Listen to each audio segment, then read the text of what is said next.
벌써 10월의 마지막 날이고 내일부터 11월이 시작이 됩니다. 1월 달이 엊그제 시작한 것 같은데 세월이 참 빠른 것 같습니다. 이 가을에도 하나님께 올려드릴 열매가 있도록 11월에 우리가 열심히 달려가야겠습니다. 무엇보다 우리 모두의 마음에서 부흥을 사모하는 마음이 사라지지 않기를 바랍니다. 살다 보면 이 부흥이라는 단어 자체가 생각이 안 날 수 있어요. 그래서 이번 한 주 주님 앞에 나가 기도를 드릴 때 주여 제 영혼에 부흥을 주십시오. 이 말로 기도를 시작해 보시기를 바랍니다. 우리 영혼이 부흥해야 합니다. 그렇게 해야만 우리와 교회와 이 시대의 희망이 될 수 있기 때문입니다. 우리 영혼이 부흥하지 않고 주님을 위해서 무엇을 제대로 할 수가 있겠습니까? 영혼이 부흥되지 않는 상태에서는 사실은 그 어떤 것도 제대로 할 수가 없습니다.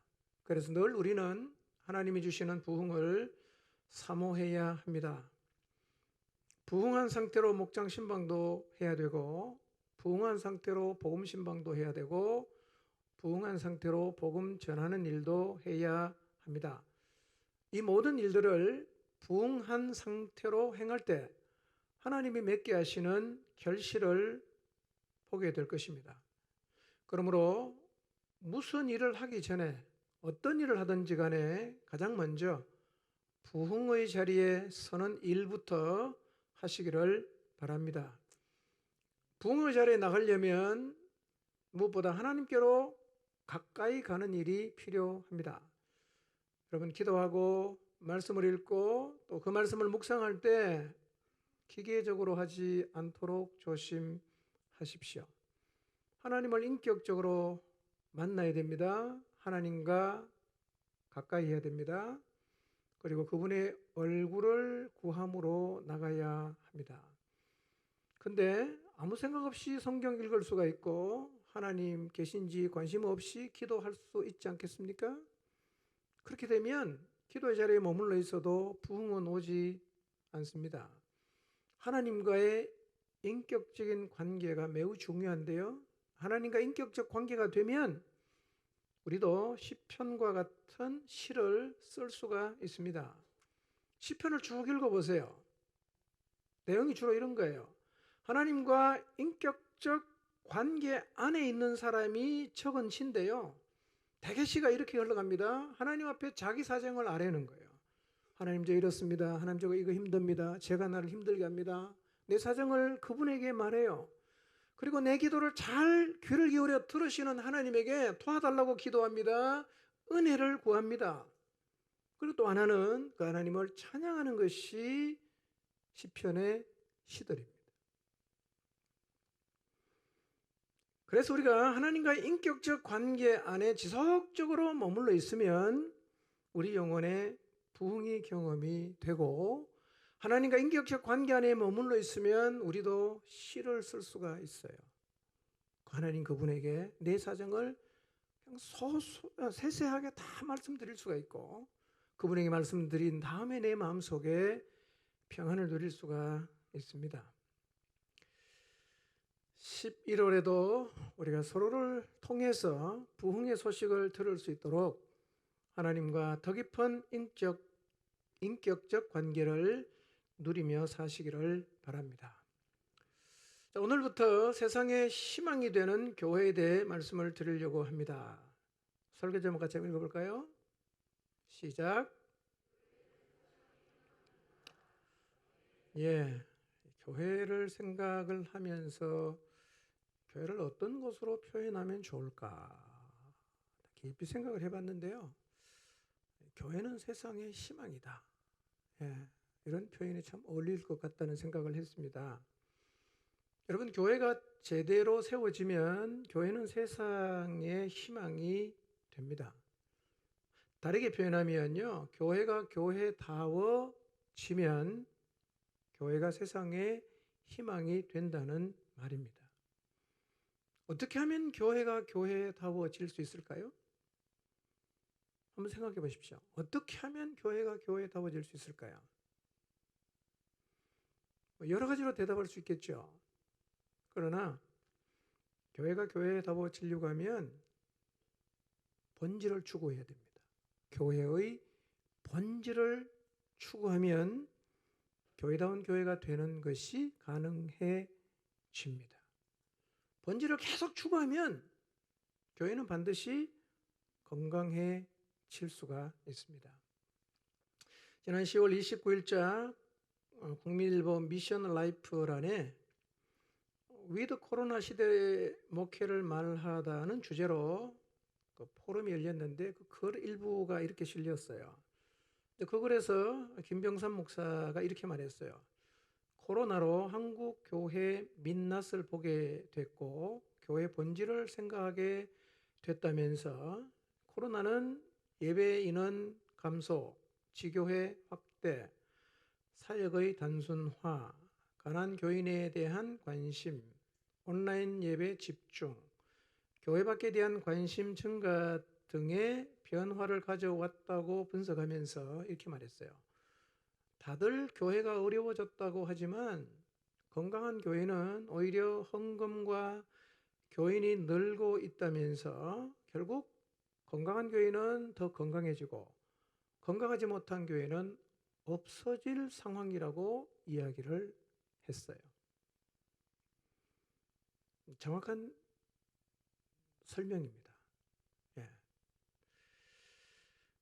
그리고 요즘 주캐 부캐라는 말이 있는데 혹시 이게 무슨 말인지 아십니까? 주캐 부캐. 젊은 사람은 알 텐데.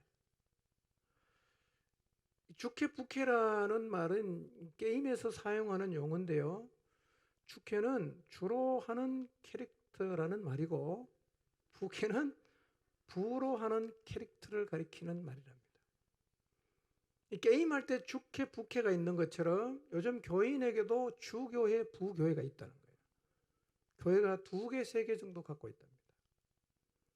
번갈아 가면서 이 교회 설교 듣고 저 교회 설교 듣고 또 다른 교회 설교 듣고 그런데 이렇게 여러 개의 설교를 들으면서요.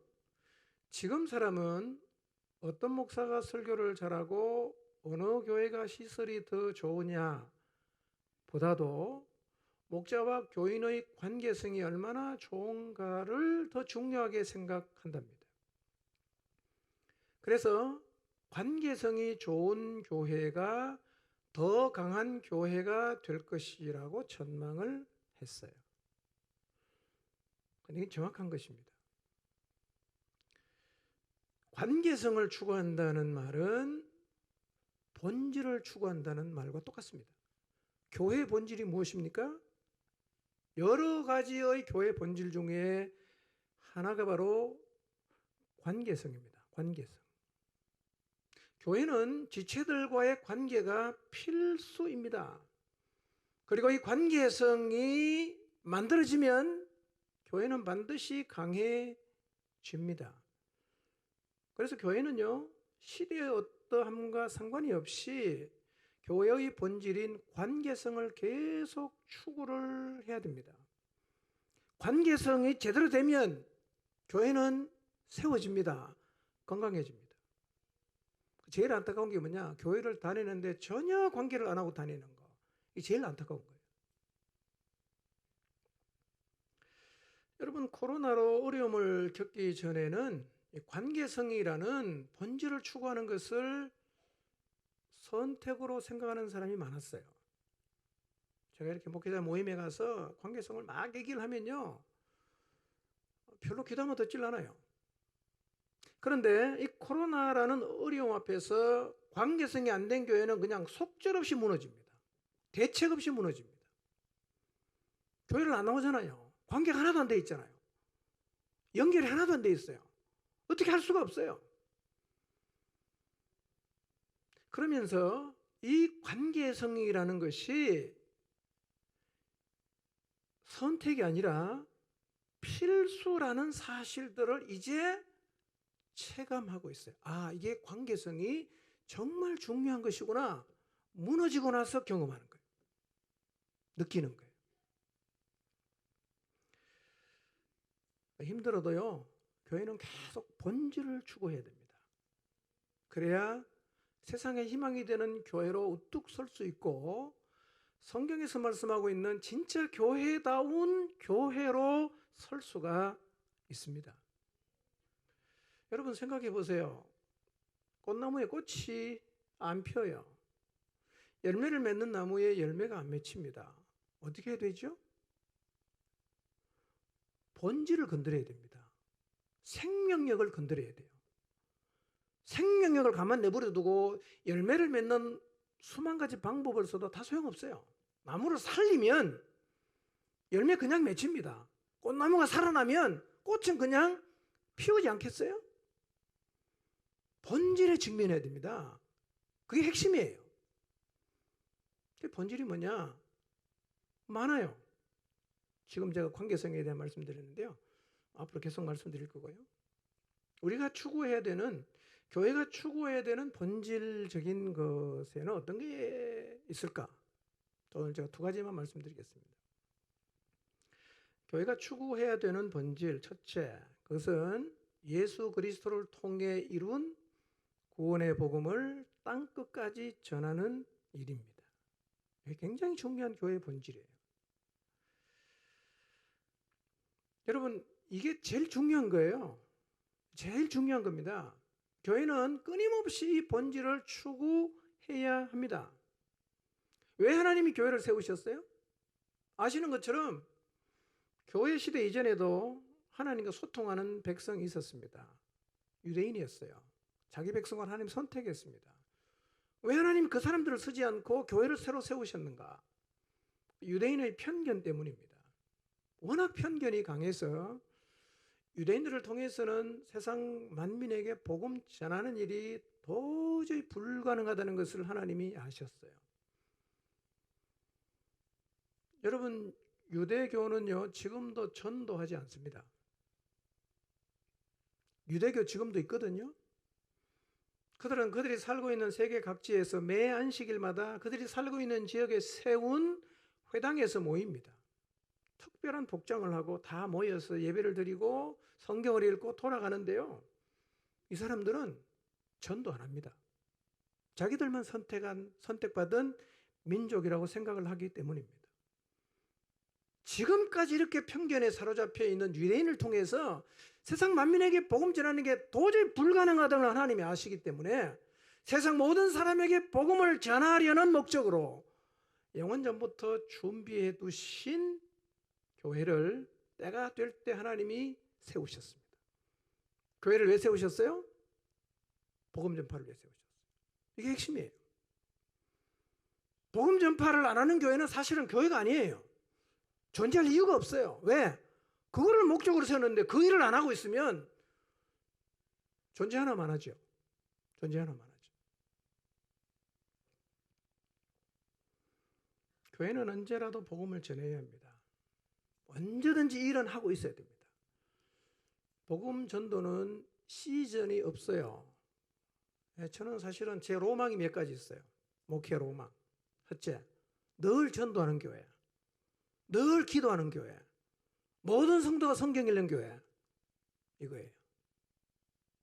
이것만 되면 나머지는 다 됩니다. 다 돼요. 여러분, 2021년부터 시즌 없이 항상 우리가 복음을 전하면 좋겠다. 그렇게 시작된 매월 한 명에게 복음 전하는 일이요. 7월과 9월에 복음 집회와 겹치면서 숫자가 뚝 떨어졌어요. 그래서 10월에는 좀 더 노력을 해서 9월보다는 좀 더 많은 사람이 복음을 들고 나갔는데요. 숫자를 보니까 우리 전체 인원의 20%도 안 돼요. 80%는 거의 복음 안 전했습니다. 여러분, 교회의 본질이 무엇인가를 마음에 새겨야 합니다. 이거 놓치면 교회는 망하는 거예요. 이거 놓치면 교회는 존재할 이유를 잃게 되는 겁니다. 세상이 어떻게 변해도 이 본질은 절대로 놓치면 안 됩니다. 이것만 잡으면 교회는 살아납니다. 이것만 잡으면 교회다운 교회가 돼요. 여러분 전도를 한번 해보세요. 여러분의 영혼에 어떤 변화가 오는가? 살아납니다. 전도하는 영혼은 살아나게 돼 있어요. 여러분 목장에 전도해서 새신자명 들어보세요. 어떤 일이 벌어지는가? 목장 전체가 살아납니다. 이것은 마치 무엇과 같으냐? 가정에 아이가 태어나는 것과 똑같습니다.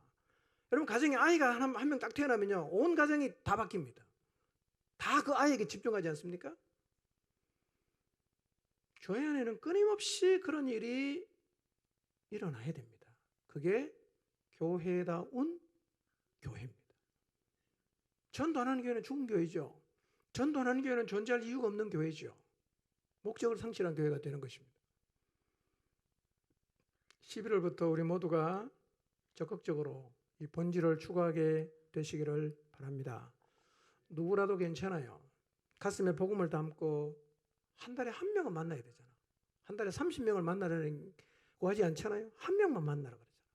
우리 한 명도 못 만나요. 본질을 많이 놓치고 있는 거죠. 모든 목장이 이 본질에 충실하게 되시기를 바랍니다.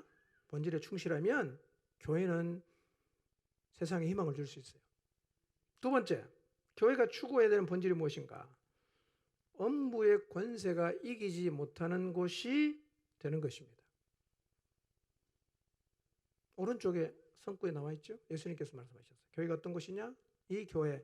내가 이 반석 위에 내 교회를 세울 텐데 엄부의 권세가 이기지 못한다 그랬어요. 이것도 교회가 추구해야 되는 본질적인 부분입니다. 여러분 교회는요, 다른 어떤 힘보다도 엄부의 권세가 이기지 못하는 힘을 가지고 있어야 됩니다. 그러니까 사단에게 휘둘리지 않는 교회가 되어야 한다는 말입니다. 이게 안 되면 사실은 어떤 일도 할 수가 없어요. 어떤 일도 안 됩니다. 여러분 우리가 사단에게 휘둘리는데 주님 나라를 위해서 살 수 있겠어요? 불가능합니다. 그래서 어쩌면 1차적으로 엄부의 권세가 넘나볼 수 없는 교회로 서는 것이 굉장히 중요한 교회의 본질입니다. 이것은요, 목장의 사역 목표가 되어야 됩니다. 우리 목장 엄부의 권세가 이기지 못하는 목장이 되어야 한다. 이게 사역 목표가 충분히 될 수 있는 거예요. 이 힘을 가지고 있어야 사실은 다른 더 중요한 본질을 추구하는 자리에 비로소 서는 거예요. 사단에게 휘둘리는 한 우리가 주님 나라를 위해서 할 수 있는 일은 아무것도 없습니다. 아무것도 없어요. 근데 여러분, 엄부의 권세를 잡고 있는 사단은 지금도 열심히 설치고 다니고 있습니다. 1차적으로 사단은 어둠에 사로잡힌 영혼들에게 미끼를 던져서 다 물었거든요. 자기 마음대로 끌고 다녀요. 마음대로 끌고 다닙니다. 자, 에베소서 2장 1절, 2절, 3절인데요. 자, 2절을 한번 볼까요? 제가 읽을게요. 그때에 너희는 그 가운데에서 행하여 이 세상 풍조를 따르고 공중의 권세에 잡은 자를 따랐으니 곧 지금 불순종의 아들들 가운데서 역사하는 영이다. 지금도 하나님 앞에 불순종하고 있는 사람들 가운데 누가 역사하고 있어요? 옛날에 우리를 끌고 다니고 있던 이 사단이 역사하고 있단 말이에요. 그래서 3절을 보세요. 전에는 우리도 다 그 가운데서 우리 육체의 욕심을 따라 지내며 육체와 마음이 원하는 것을 하여 다른 이들과 같이 본질상 진노의 자녀였다. 그러면 악한 영이 불순종하는 영혼들을 끌고 다니는데 던지는 미끼가 뭐죠? 그냥은 안 따라올 거 아니에요. 미끼를 던지는 거예요. 첫째, 네 마음대로 해라. 굉장히 좋은 거 아닙니까? 네 마음대로 해도 된다. 그리고 네 육체와 네 마음이 원하는 것을 추구해라. 여러분, 그래서 오늘날 이 사단이 준 미끼를 물고 살아가는 인생들의 목표는 똑같습니다. 뭐냐? 성공, 출세, 쾌락, 다 이거예요. 여러분, 하나님 떠나 살고 있는 사람 붙잡고 다 물어봐서 인생의 목적이 뭔가? 다 성공입니다. 다 출세하는 거예요. 다 즐겁게 사는 거예요, 인생을. 근데 사단은 그걸 딱 주는 거예요. 나 따라오면 이거 다 해주겠다. 그 덤성 물었어요.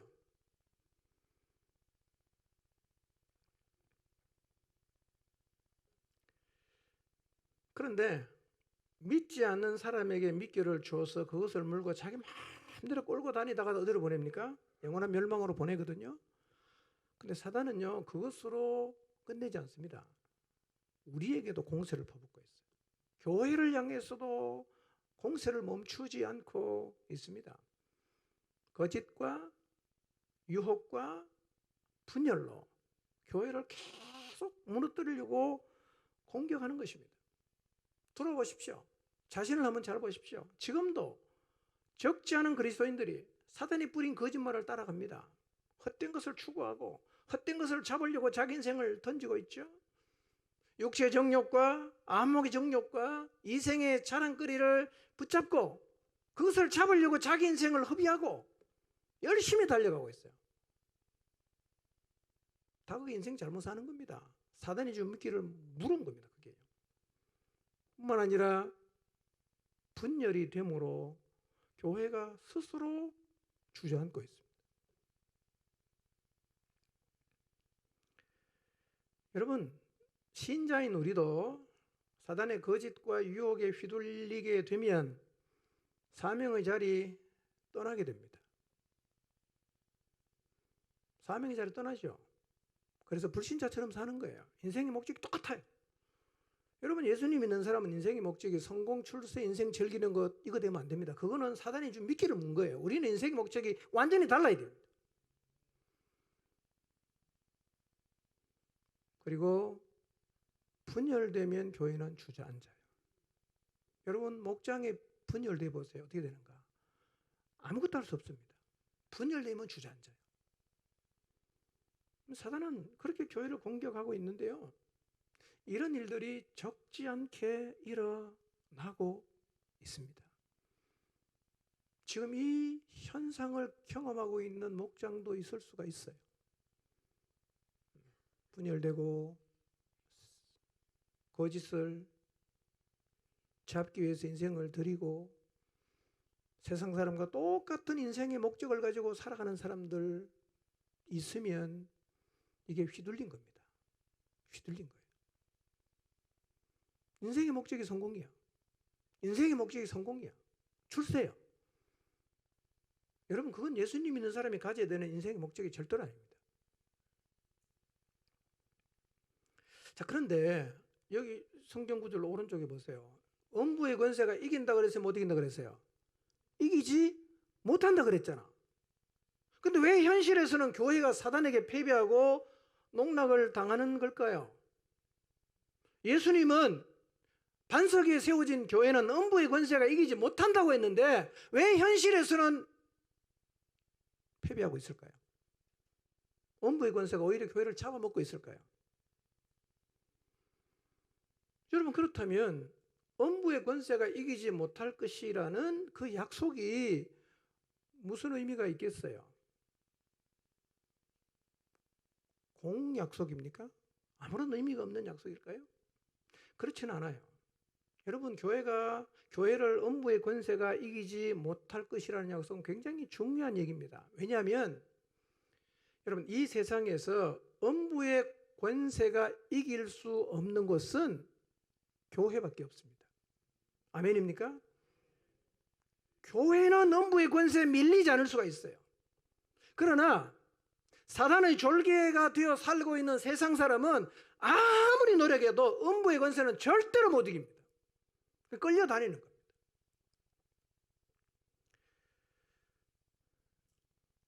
여러분,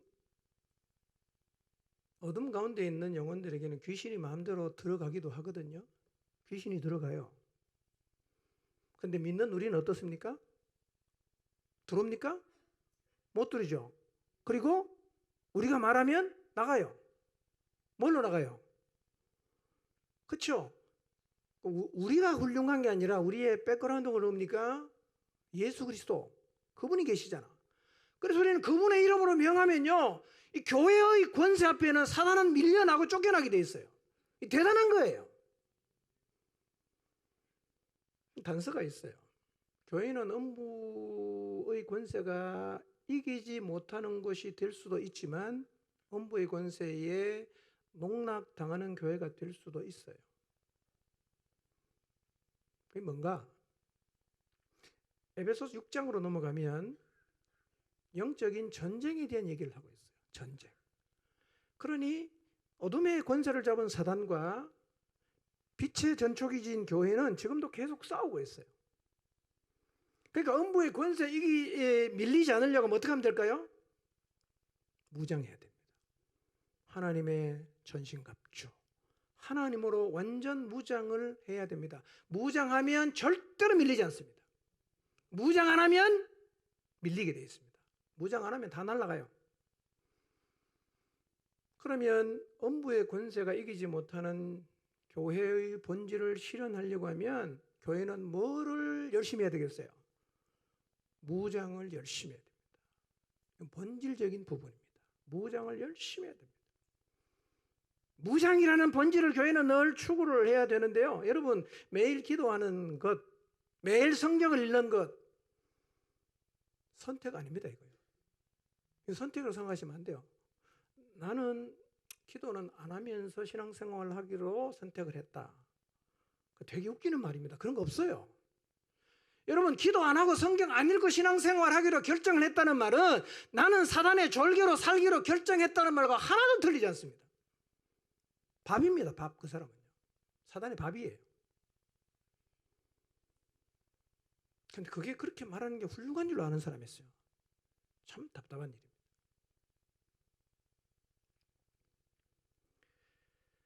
여러분, 기도하고 성경 읽는 일은요, 본질을 추구하는 거예요. 이게 본질적인 것입니다. 이거 밀리면 다 밀리게 돼 있어요. 여러분, 그러니까 성경 읽으라는 얘기, 기도하라는 얘기를 빤한 얘기로 들으시면 안 됩니다. 굉장히 중요한 얘기입니다. 그리고 절대로 이런 얘기 또 그 얘기인가 지겨워하지 마세요. 죽는 날까지 해야 됩니다. 죽는 날까지. 아멘입니까? 중환자실에 산소호흡기 꽂고 있지 않는 한에는 성경 읽어야 됩니다. 기도해야 됩니다. 그거 안 하면 패배를 결심한 것하고 똑같습니다.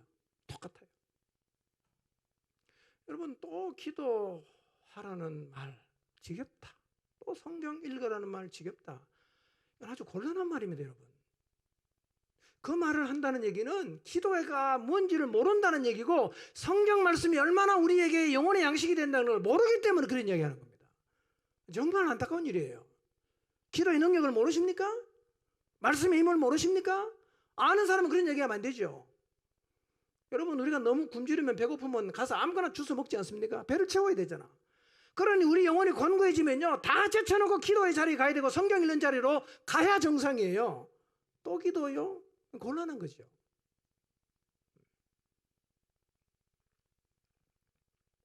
여러분, 기도를 포기하겠다, 성경 읽는 걸 포기하겠다는 말은 교회를 안 하겠다는 말입니다. 교회 안 하겠다. 여러분, 성도가 기도를 안 하고 성도가 성경을 안 읽으면 결국 교회는 뭐가 되냐? 친목단체가 되거나 계중이 되는 거예요. 계중. 그러면 교회는 존재 이유가 없어졌습니다. 그럼 교회가 아닙니다, 여러분. 이런 교회가 되면 어디까지 갈 수 있냐? 목장 예배 가서 한잔 하는 자리까지 갑니다. 기도 안 하죠. 성경도 안 읽죠. 내 마음속에 세상의 욕구는 가득 들어있죠. 모여 있으면 분위기를 봐가면서 오늘 한잔 하자. 실제로 그런 사람, 그런 교회가 있어요. 남자들끼리 모여서 목장 예배 끝나고 앉아서 맥주 한잔 하는 거예요. 곤란합니다, 여러분. 제일 위험한 게 뭔지 아세요? 교인끼리 터놓고 술 마시는 것은 교회가 망할 일입니다. 절대로 하시면 안 돼요.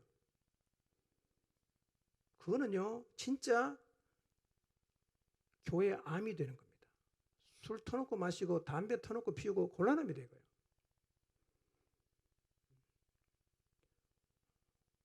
혼자 마시는 것도 문제지만 교인이 터놓고 술 마시는 건 진짜 심각한 문제입니다, 이거요. 그런 현장을 목격하시면 바로 저한테 신고하시기 바랍니다. 교회 망조가 된 겁니다. 교회는 계속 기도해야 됩니다. 교회는 계속 성경을 읽어야 돼요. 이 말은 절대로 귓전으로 틀어 넘기시면 안 돼요. 이걸 제대로 해야 교회다운 교회로 설 수가 있습니다. 여러분, 그래서 기도하는 교회는 잘 휘청거리지 않습니다. 모든 성도가 매일 성경 읽는 교회는요, 안 넘어집니다. 안 넘어져. 사단이 아무리 건드려도 끄떡도 안 합니다.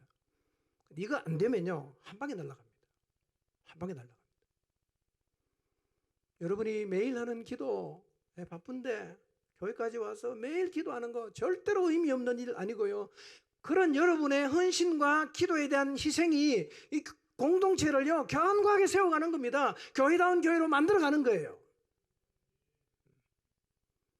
시간 낭비하는 건 절대로 아니에요.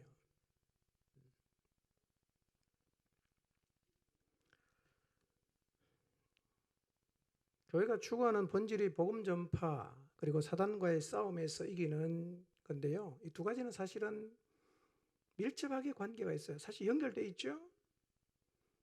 자, 이게 제일 중요하다고 하면 사단의 공격의 핵심은 뭐겠어요? 제일 중요한 걸 공격하지 않겠어요? 여러분, 전쟁 나면 어디 공격합니까? 마트를 공격합니까? 아니면 시골에 있는 무슨 농장을 공격합니까? 어디 공격합니까? 중요한 데 공격하잖아요. 사단도 바보가 아닌데 교회를 공격하면 어디를 공격하겠어요? 교회의 가장 중요한 본질을 공격한단 말이야. 뭘 못하게 하겠어요? 복음 못 전하게 하는 거예요. 뭘 못하게 하겠어요? 기도 못하게 하고 성경 못 읽게 하는 거예요. 그래서 다 무리간 그리스도를 만들어놔요. 교회의 기도가 멈추었다. 성도가 말씀을 멈추고 있다. 이건요, 치명적인 일이에요. 그렇게 되면 그 다음에는 사단은 교회를 통째로 어둠으로 확 덮어버립니다. 교회가 완전히 어둠에 덮이게 되죠. 그러면 교회는요, 개중하고 똑같아집니다. 맨날 싸우고 다투고 엉뚱한 짓 하고 이상한 데 관심 갖고 본질과 전혀 상관없는 모습으로 가게 돼 있어요. 그게 사단의 전략의 핵심입니다. 그러니 핵심이 되는 중요한 본질을 놓치고 있다면 우리도 지금 휘둘리고 있다고 인식을 해야 됩니다. 아, 우리가 지금 휘둘리고 있구나. 우리가 지금 밀리고 있구나. 우리가 당하고 있구나. 금방 깔아야 됩니다. 자, 한번 돌아봅시다. 우리는 이 두 가지 영역에서 지금 밀리지 않고 있는가? 복음 전파하는 일에 밀리지 않는가?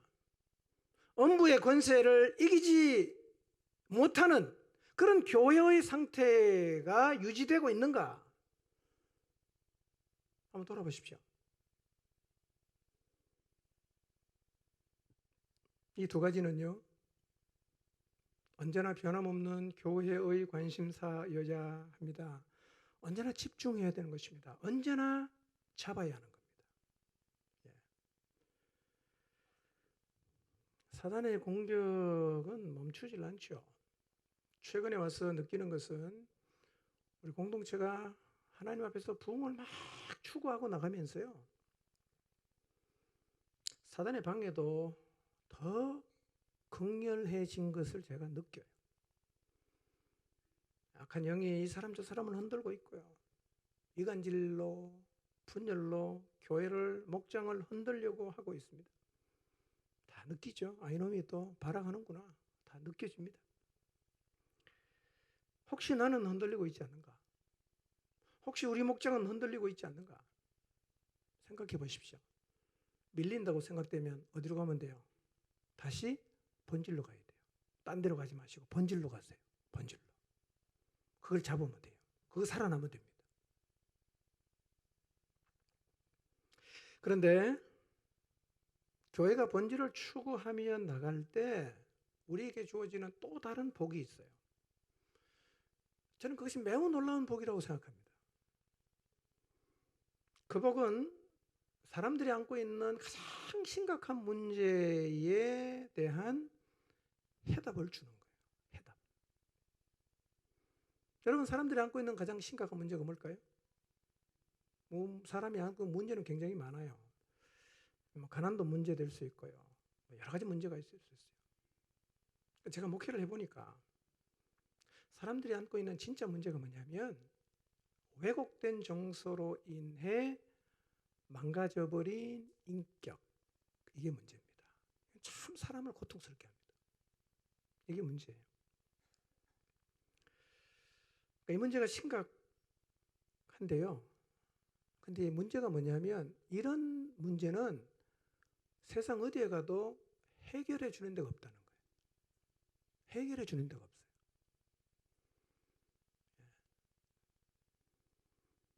오히려 가난의 문제는 어느 정도 해결할 수 있어요. 노력하면. 근데 왜곡된 정서로 인해서 망가진 인격의 문제는 세상 어디를 가도 해결이 안 돼요.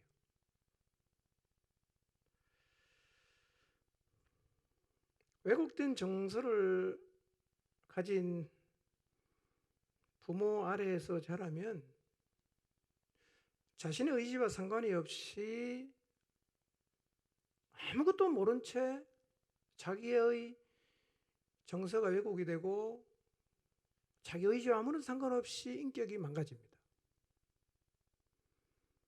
그런데 우리가 다 느끼는 것처럼 세월이 갈수록 정서가 건강하지 않는 가정이 점점점 많아집니다. 그런 가정이 많아질수록 정서가 건강하지 않은 사람이 똑같이 많아집니다.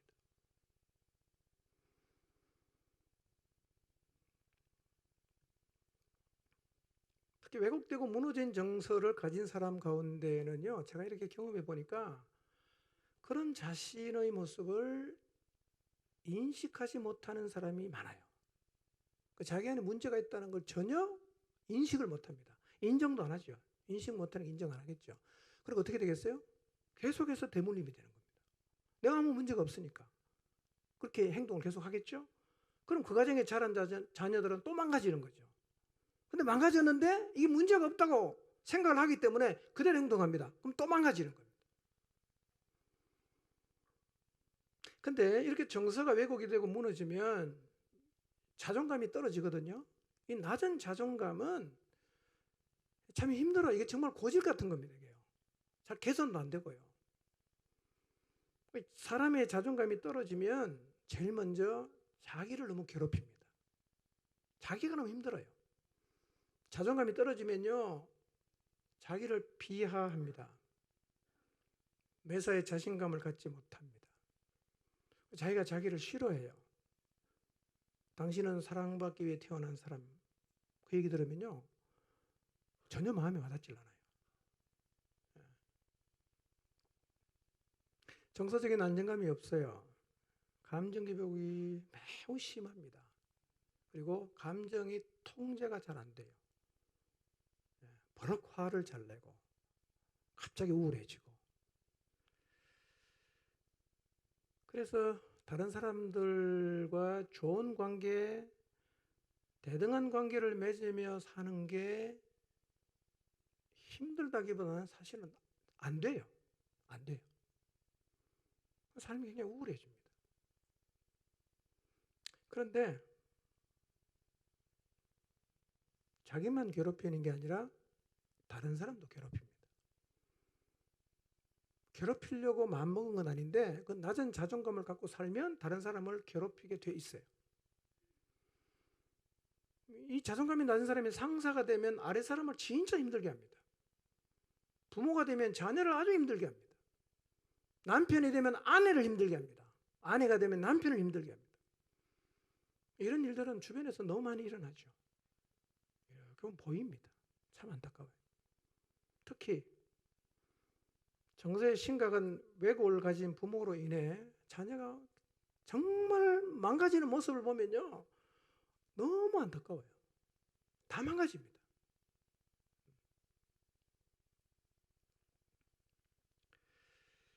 그리고 그가 겪은 가정의 상황에 따라 어떤 사람은 아버지 노릇을 잘 못해요. 왜냐하면 부모가 일찍 이혼하면서 아버지 없이 자라면요, 아버지가 어떻게 자녀를 대하는지를 잘 몰라요.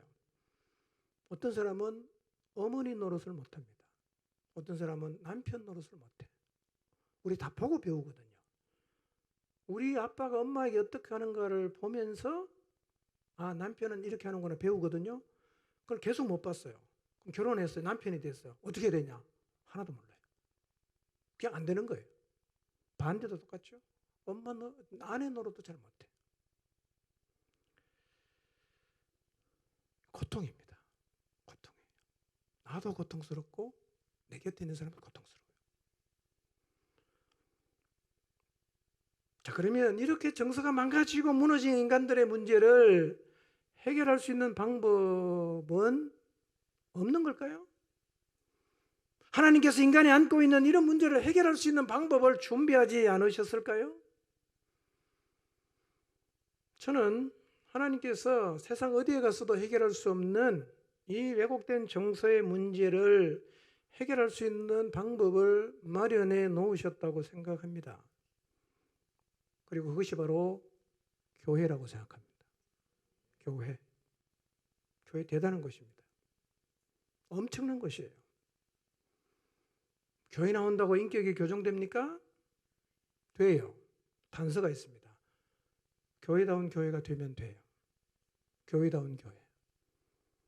관계성 있고 영적으로 깨어 기도하고 말씀 묵상해서 휘둘리지 않고 복음을 전파하는 그런 교회가 되면 그런 일이 자연스럽게 일어납니다. 사람 인격을 고치는 교회가 어떻게 만들어지는가에 대해서는 제가 다음 주부터 계속 말씀드릴 것입니다. 앞에서 제가 관계성이 교회의 본질에 해당이 되는 거라고 말씀을 드렸어요. 관계성 안에서 교정이 되는 겁니다. 관계성 안에서. 관계성이 이루어지면요, 이 관계성 안에서 왜곡된 정서를 가진 사람의 망가진 이 정서와 인격의 문제가 만져지고 다듬어져요. 그리고 시간이 가면 갈수록 점점 치유되는 경험을 하게 되어 있습니다. 이런 논리입니다. 교회가 건강하면 지체도 같이 건강해집니다. 이해가 되죠? 몸이 건강하면 지체도 건강해지게 돼 있어요.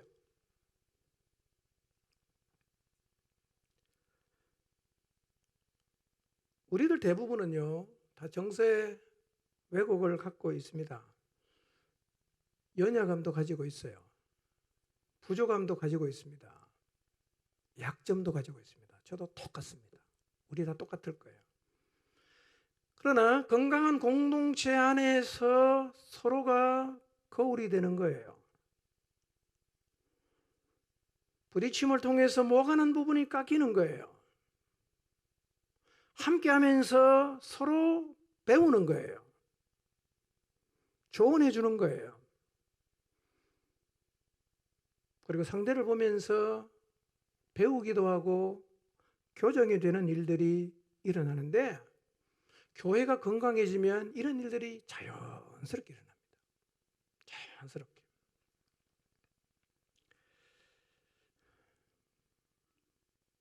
그런데 이 교회의 축복을 누리려고 하면 전제가 되어야 되는 조건이 하나 있습니다. 이 조건이 반드시 충족이 되어야 교회를 통해서 부어지는 우리의 인격이 다듬어지는 놀라운 하나님의 은혜를 누릴 수가 있습니다. 이 조건이 충족이 안 되면 그런 일은 안 일어납니다. 이 조건은 그렇게 어렵지 않아요. 교회에 대한, 교회를 통해 주어지는 복을 누리려고 하면 마음을 열어야 됩니다. 교회의 마음을 열어야 됩니다. 그리고 교회에 속해야 됩니다. 교회의 지체가 되어야 됩니다. 그리고 진짜 교회와 한 몸이 되어야 됩니다. 이것만 전제가 되면 교정과 인격이 다듬어지고 변화되는 일은 반드시 일어납니다. 반드시 일어납니다. 물론 이 일은 서서히 일어납니다. 과정이 있습니다. 뭐가 많이 났어? 뭐가 많이 났어? 둘 다 뭐가 났어? 붙으면 어떻게 됩니까? 가까이 붙으면 아프잖아. 하루아침에 이 뾰족하게 삐져나온 부분을 싹 수술해가 탁 붙는다. 그렇게 되지는 않아요.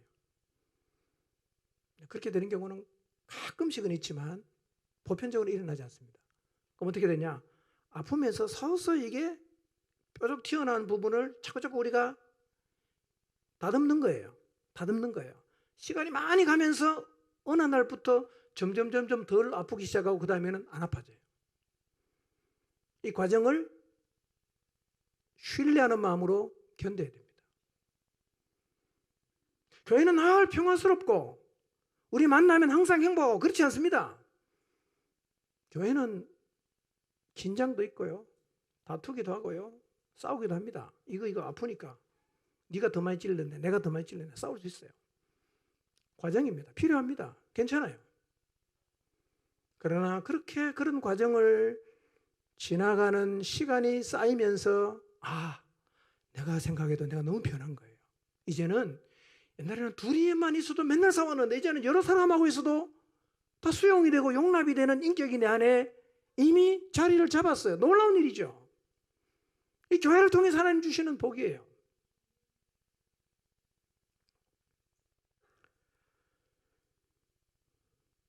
그래 중요한 건요.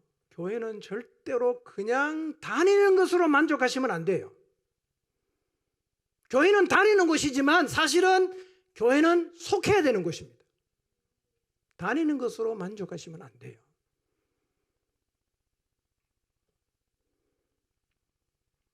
교회를 마음 닫고 그냥 다니는 거죠. 예배, 주일 낮 예배 출석하는 것으로 만족을 하면 세월이 많이 가도 하나도 변하지 않습니다.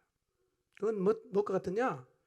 뚜껑을 덮어놓고 수도 아래에 그릇을 두는 거하고 똑같았어요. 아무리 수도에서 물이 콸콸 나와도 뚜껑을 덮어낸 데는 한 방울도 안 들어가요. 그래서 마음을 닫고 교회만 출석하는 사람은 교회를 10년 다니고 20년 다녀도 만나보면 인격이 똑같습니다. 하나도 안 변해요. 여전히 분노하고 여전히 뭐가 많고 여전히 자기 마음대로고 여전히 이기적이고 여전히 교만하고 하나도 안 변해요. 그러니 교회만 출석하는 사람 진짜 안타까운 일이죠. 그 놀라운 복을 누릴 수 있는데 뚜껑을 딱 덮어놓고 전혀 속하지 않고 출석만 하니까요. 안타까운 일입니다. 여기 나오는 분은 한 분도 그런 분이 없으시기를 바랍니다. 가끔씩은요, 교회는 다니는데 속하지를 않아요. 교회는 다니는데 속하지를 않아요. 마음을 닫았어요. 지체가 되지 않습니다. 손님처럼 주일 예배 와서 설교만 듣고 가요. 은혜를 받죠. 여러분 설교에 은혜 받는 거 좋지만 별로 중요하지 않습니다. 여러분. 왜냐하면 은혜는 다 자기식대로 받거든요. 자기식대로 받습니다. 그 자기식대로 받은 은혜를 따라서 자기식대로 삶을 살아가는 것에 만족하는 사람이 있는데요. 그러면 이 사람은 공동체 안에 들어와도 늘 혼자이지 않습니까? 그러면 교정과 비전인 일은 절대로 안 일어납니다. 세월이 가도 똑같습니다. 여러분 그래서요 교회에 와서 속하지 않고 지체가 되지 않고 함께하지 않고 설교만 듣는 것은 교회를 통해서 주시는 엄청난 하나님의 은혜 가운데 아주 일부분인 설교만 듣는 거예요. 여러분 그리고 내가 알아서 최선을 다하는 거요 그거 별로 중요하지 않습니다. 내가 알아서 하는 최선은요 기본 이상 안 넘어갑니다. 내가 알아서 해서는 인격은 안 다듬어집니다. 누가 건드려야 됩니다. 중요한 거예요. 인간은요 약해요. 그리고 악해요. 그리고 매우 이기적입니다. 그래서 혼자 알아서 하면요 자신의 한계는 절대로 못 넘어갑니다. 혼자 알아서 하면 자기의 한계는 절대로 못 벗어납니다. 혼자 알아서 하면 자기를 못 봐요. 그렇기 때문에 혼자 알아서 하는 사람의 특징이 뭐냐? 교정의 필요를 안 느낍니다. 난 문제가 없다 이거예요. 뭘 나보고 자꾸 바꾸라고 했나? 난 잘하고 있다. 그러니까 세월이 많이 가도 늘 그 자리에 있습니다. 늘 그 자리에 있어요. 하나도 변하지 않습니다. 만지는 걸 거부하니까요.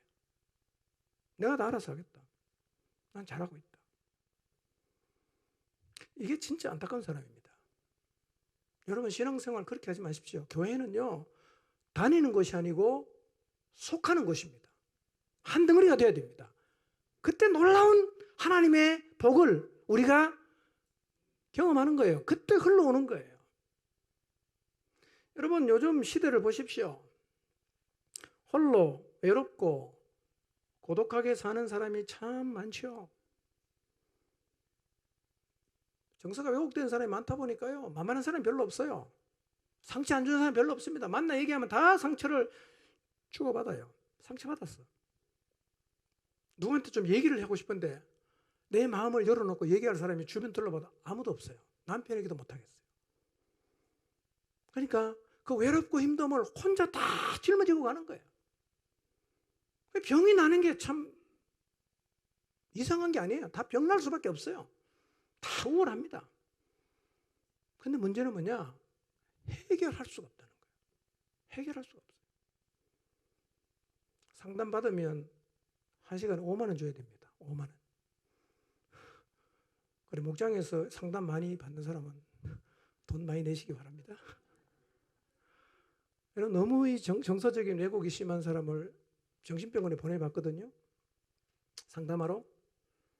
갔다 와서 한 얘기 뭔지 아세요? 우리 목장하고 똑같더라는 거예요. 목장에서 나누는 거하고 똑같은 거 나눕니다. 그거 갈 필요가 없어요. 교회는 가장 안전한 곳입니다. 하나님의 굉장한 복이 늘 머물러 있는 곳이에요. 털어놓을 데가 없잖아. 누구한테 말합니까? 근데 교회를 생각해 보세요. 내가 교회에 속했어요. 지체가 됐어요. 다 말할 수 있잖아. 다 말할 수 있잖아. 다른 사람이 하는 얘기 다 들을 수 있잖아. 들으면서 내가 나를 보는 거예요. 여러분 처음 교회 나오면 이게 쌓인 게 너무 많아서 막 털어내지 않습니까? 시어머니 욕 막 합니다. 남편 욕 막 하고요. 아내 욕 막 합니다. 해라고. 우린 격려합니다. 왜 그런지 아세요? 어느 정도 시간이 지나면 그 얘기 안 합니다. 사람은요, 엉거리지고 쌓인 것은 털어내면 말만 해도 해결이 되는 게 많아요. 그리고 처음에는 저 인간 때문에 내가 고생한다고 생각했는데 목장에 와서 계속 마음을 열고 나누다 보면요, 저 인간보다 내가 문제가 더 많다는 걸 보는 거예요. 제가 내 때문에 힘들었겠다 이렇게 되는 거죠. 변하는 거예요. 언제 변합니까? 털어놓으면요. 처음에는 자기가 다 옳다 그럽니다. 다 나쁜 놈이야 세상에. 내 주변의 사람 다 나빠요. 저는 알아요. 주변에 다 나쁜 사람은 그 사람이 나쁘다는 거 압니다. 근데 본인은 절대로 인정 안 해요. 근데 공동체 안에 와서 내 내면을 나누고 다른 사람 이야기를 계속 듣다가 보면 저 사람이 문제가 아니고 내가 문제구나. 이거를 자기가 봐요. 교회가 그것을 한단 말이에요. 그러니까 뭘 느낍니까? 내가 변해야겠다 이거예요. 처음에는 저놈이 나쁜 놈이라고 그랬는데 시간이 자꾸 지나니까 내가 나쁜 놈이구나. 내가 변해야겠다 느끼는 거죠. 그리고 서서히 변화의 자리로 나가는 거예요. 이렇게 함으로 우리의 왜곡된 정서가 교정이 되고 모난 우리의 인격이 빚어지는 일들이 일어나게 됩니다. 여러분 마음을 열고 교회에 속하면 외롭지 않게 살아도 되고 홀로 무거운 짐을 지면서 고통하지 않아도 됩니다. 함께 할 수 있는 지체가 있어요. 마음을 나눌 수 있는 지체가 있습니다. 격려해주는 지체가 있습니다. 나를 붙잡아주는 지체가 있습니다. 그리고 그 가운데 주님이 계시고 성령님이 계시고 하나님 말씀이 계세요. 교회가 이런 것입니다. 이 교회의 복을 마음껏 누리며 신앙생활을 하도록 교회에 속하시기를 바랍니다. 마음을 열고 지체가 되시기를 바랍니다. 여러분 사람 사는 거요 다 비슷합니다. 다 비슷해요. 부부 사이 갈등도 고부간의 갈등도 아이를 양육하면서 생기는 문제도 똑같습니다. 여러분 똑같아요. 조금 정도의 차이는 있지만요 다 비슷하거든요. 그리고 그런 문제는 하나도 부끄러운 게 아닙니다. 결혼했는데 부부가 맨날 싸운다 정상입니다. 여러분 아니 갓 결혼해서 전혀 다른 문화권에 자라갖고 생각도 다 다르고 다 다른데 같이 붙어 살려고 하니까 얼마나 힘들겠어요. 싸우세요. 괜찮아요. 싸우세요. 근데 싸우면서 배워야 됩니다. 싸움의 강도는 갈수록 낮아져야지 강도가 더 세지면 곤란합니다. 강도가 낮아져야 돼요. 싸우는 거 정상입니다. 싸우면서 배우시면 돼요. 부끄럽지 않습니다. 오늘 이번 주에 우리 부부싸움 심하겠습니다. 목장에서 얘기하세요. 쏘가리하지 말고 얘기해 보세요. 놀라운 경험을 합니다. 뭐냐? 나만 그런 줄 알았는데 다 똑같은 거예요. 저 훌륭한 목자도 싸웠대요. 목사님도 싸웠대요.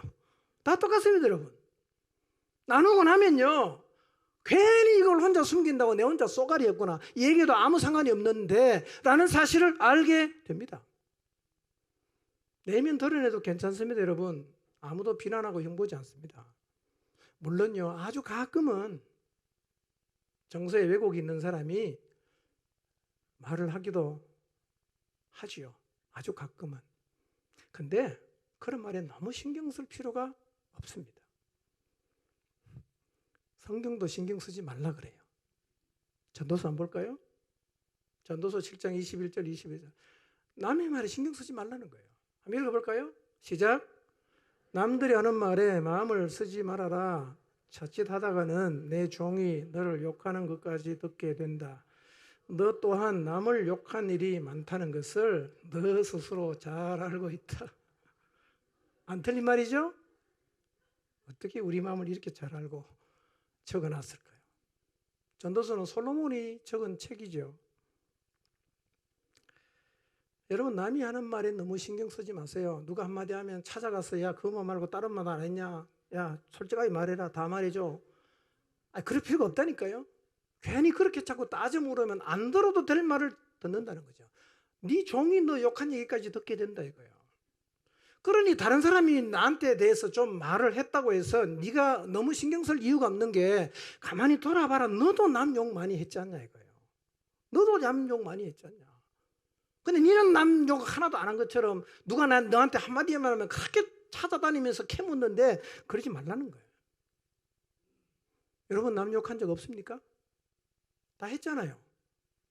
뭐 내용은 제가 잘 모르지만 다 했어요. 저도 욕하거든요. 열받으면. 그러니 너무 걱정하지 마시고 여러분의 마음에 있는 거 다 털어놓으십시오. 털어만 놔도 치유가 되는 부분이 있습니다. 털어만 놔도요. 감추지 말고 아닌 척도 하지 마세요. 어떤 사람들은 이런 경우도 있더라고요. 온 교인이 다 알아요. 온 교인이 다 알아. 근데 자기만 모르는 줄 알아. 다 하는데 계속 아닌 척해요. 답답하죠. 그리고 여러분, 교회 나오면 사회적 지위를 적은 명함을 다 버리세요. 모자도 다 벗어 던지세요. 우리는 가족입니다. 여러분이 교회의 지체가 되었다, 교회에 속했다는 말은 가족이 되었다는 말이죠. 우리 다 가족이에요. 여러분, 가족끼리 모여서 명함 내놓습니까? 내가 변호사다, 내가 뭐 학장이다, 이런 얘기 합니까? 그냥 형 동생이지. 교회는 그런 곳입니다. 그 사회적인 거 자꾸 드러내고 하면 곤란합니다. 의식하지 마십시오. 우리는 주님 안에서 한 가족이 되었습니다. 그러니까 여러분이 교회에 속했는지, 교회의 지체가 되었는지, 이 공동체 안에 가족이 되었는지 알 수 있는 방법이 뭐냐? 지금 내가 내 속마음을 털어놓고 있는가를 보면 알아요. 내 내면을 공유하고 있는가를 보면 압니다. 이거 열어야 쉼을 얻어요. 열어야 기댈 수 있고 다른 사람이 기대게 할 수가 있습니다. 이걸 열어야 도움을 줄 수도 있고 받을 수도 있어요. 이 자리에 서면 교회를 통해 나의 인격이 다듬어지고 교정되는 놀라운 은혜를 누릴 수가 있습니다. 여러분 기억하십시오. 이거는 세상 어디에 가도 해주는 데가 없습니다. 어디에 가도 해주는 데가 없어요. 여러분이 너무 힘들 때 2시간 하소연하는 거 들어줄 사람이 누가 있는지 꼽아보세요. 교회 말고. 매주마다 2시간씩 여러분의 마음에 쌓인 응어리 들어주는 데 있습니까? 그거 하려면 돈 줘야 됩니다. 그냥은 안 들어줍니다. 안 만나줍니다. 그런 얘기 자꾸 하면요. 교회는 다 들어주잖아요. 다 받아주잖아요. 그러니까 내가 치유가 되는 거예요. 그게 공동체 힘이에요.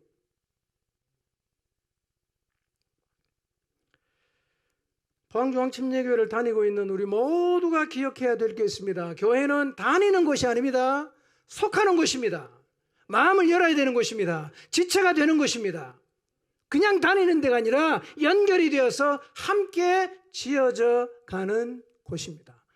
여러분, 신앙생활은 혼자 짓는 게 아닙니다. 함께 짓는 거예요. 에베소서 2장 22절 한번 읽어볼까요? 시작.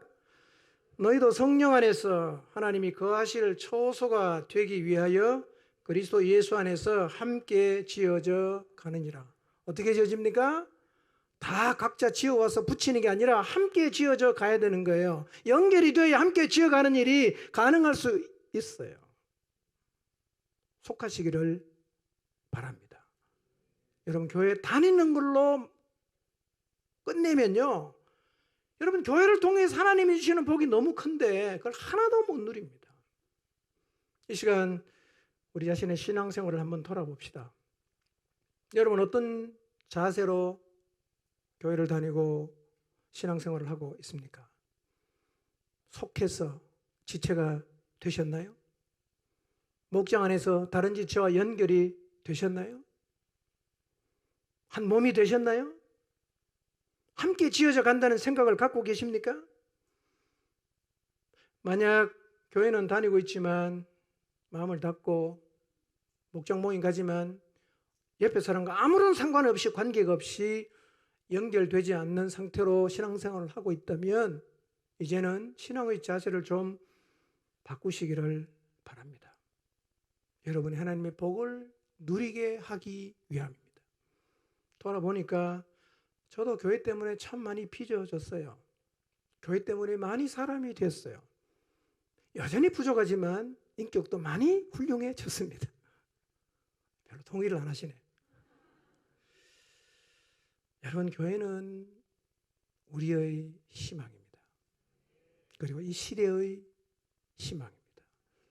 우리는 세상 많은 사람에게 희망을 줄 수 있어요. 교회가 그걸 할 수 있어요. 다음 주부터 놀라운 교회의 모습이 어떠해야 하는지, 놀라운 교회를 어떻게 세워갈 수 있는지에 대해서 계속 말씀을 상고하도록 하겠습니다. 감사한 것은요, 하나님의 은혜로 우리 공동체가 지난 27년 동안 이 본질적인 부분을 추구해 왔습니다. 그리고 이미 하나님이 주신 복을 우리가 참 많이 누리고 있습니다. 그런데 제가 다시 이 말씀을 드리는 이유는 최근에 예수님 믿고 새롭게 지체가 되신 분들이 많고 다른 지역에서 이사를 오셔서 합류하신 분도 있고 또 신앙생활을 쉬다가 새롭게 시작하시는 분들 가운데 우리의 지체된 분들이 많기 때문에 다시 한번 우리가 몸을 이루고 세워가야 될 교회가 무엇이고 어떻게 세워가는지를 말씀드리려고 하는 것입니다. 본질을 잡아야 합니다. 본질을 붙잡고 실험해야 됩니다. 교회의 본질은 오늘 3가지 말씀드렸습니다. 관계성입니다. 관계성은 힘들 수 있어요. 어떨 때는 너무너무 아플 수 있습니다. 배워야 됩니다. 견디는 것도 필요합니다. 관계성에 직면하십시오. 피하지 마세요. 그러면 내 모난 인격은 절대로 안 빚어집니다. 2번째로 교회의 본질, 복음 전하는 거예요. 그것 때문에 교회를 하나님 세우셨어요. 이거 안 되면 교회는 문 닫아야 됩니다. 존재할 이유가 없기 때문에. 우리의 가슴에는 늘 어둠에 빠져 영원한 멸망을 가고 있는 영혼을 향해 있어야 되고 그들을 건져내는 일을 언제나 하고 있어야 됩니다. 그게 교회니까요. 그리고 3번째로 교회의 본질은 음부의 권세를 이기는 곳입니다. 교회는 이겨야 됩니다. 무장이 필요하죠. 기도와 말씀. 절대로 놓아서는 안 되는 것입니다. 이 본질을 계속 추구하면 교회는 건강해집니다. 교회가 건강해지면 세상의 희망이 돼요. 교회가 건강해지면 교회의 지체가 같이 건강해집니다. 교정되고 인격이 다듬어지는 이 놀라운 복, 세상 어디에 가서도 받을 수 없고 누릴 수 없는 이 놀라운 복을 교회 안에서 누리게 됩니다. 다시 세상과 우리에게 희망을 주는 공동체를 세워가기 위해서 우리 모두가 다시 본질을 잡고 실험하는 자리에 서게 되시기를 주님의 이름으로 축원합니다. 기도하겠습니다.